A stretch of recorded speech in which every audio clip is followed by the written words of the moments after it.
அதிகாரம் 2 வான் சிறப்பு. குறள். நீரின்றி அமையாது உலகெனின் யார் யார்க்கும். வானின்று அமையாது ஒழுக்கு. தமிழ் பொருள். நீர் இல்லாமல் உலக வாழ்க்கை நடைபெறாது. அதுபோல மழை இல்லையெனில் மனிதர்கள் செய்யும் நல்ல செயல்களும் ஒழுக்கமும் நிலைக்காது. எளிய விளக்கம். உலகத்தில் உள்ள அனைத்து உயிர்களுக்கும் நீர் மிகவும் அவசியமானது. நீர் இல்லையெனில் மனிதர்களும் விலங்குகளும் செடிகளும் வாழ முடியாது. அந்த நீர் கிடைக்க காரணம் மழை. மழை பெய்தால்தான் நதிகள் நிரம்பும், கிணறுகள் நிரம்பும், நிலத்தில் பயிர்கள் வளரும். மழை இல்லையெனில் உணவு உற்பத்தி குறையும். உணவு இல்லையெனில் மக்கள் துன்பப்படுவார்கள். அந்த துன்பம் காரணமாக நல்ல ஒழுக்கம், தர்மம் போன்றவை குறைய வாய்ப்பு உள்ளது.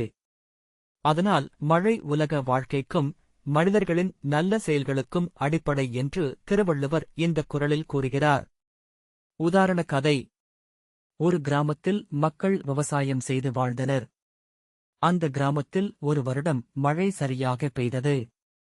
நிலங்கள் பசுமையாக இருந்தன. பயிர்கள் நல்ல விளைச்சலை கொடுத்தன. மக்கள் அனைவரும் சந்தோஷமாக வாழ்ந்தனர். அடுத்த வருடம் மழை பெய்யாமல் வறட்சி ஏற்பட்டது. நிலங்கள் வறண்டு போனது. பயிர்கள் வளரவில்லை. உணவு குறைந்தது. மக்கள் சிரமப்பட்டனர். சிலர் ஒருவருக்கொருவர் உதவ முடியாமல் துன்பப்பட்டனர். பின்னர் மழை மீண்டும் பெய்தபோது நிலம் செழித்து, பயிர்கள் வளர்ந்து, மக்கள் வாழ்க்கை மீண்டும் சீரானது. இதனால் மழை உலக வாழ்க்கைக்கு எவ்வளவு முக்கியம் என்பதை அந்த கிராம மக்கள் உணர்ந்தனர். இந்தக் கதையின் பொருள். மழை இருந்தால்தான் உலகில் உணவும் வளமும் இருக்கும். அதனால் மனிதர்கள் அமைதியாகவும் நல்ல ஒழுக்கத்துடனும் வாழ முடியும். ஊக்க உரை.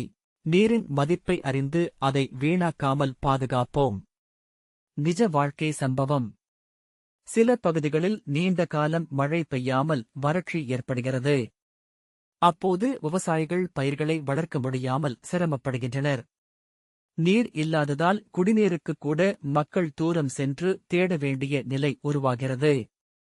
ஆனால் நல்ல மழை பெய்யும் ஆண்டுகளில் குளங்கள், ஏரிகள், கிணறுகள் நிரம்பி விவசாயம் சிறப்பாக நடைபெறும். மக்கள் வாழ்க்கையும் வளமாக இருக்கும்.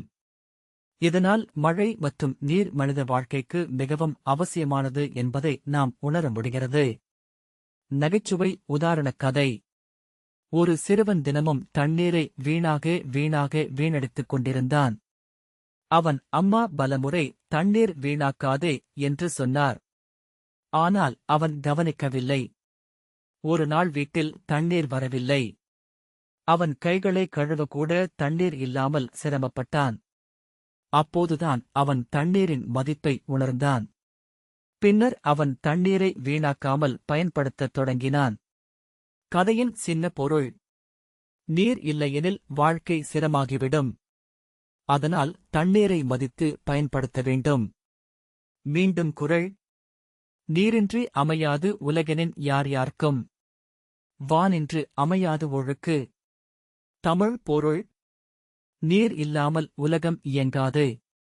அதுபோல மழை இல்லையெனில் மனிதர்களின் நல்ல ஒழுக்கமும் நிலைக்காது. அடுத்த குறளில் சந்திப்போம். நன்றி. மேலும் குறள்களை கேட்க சப்ஸ்கிரைப் செய்யுங்கள்.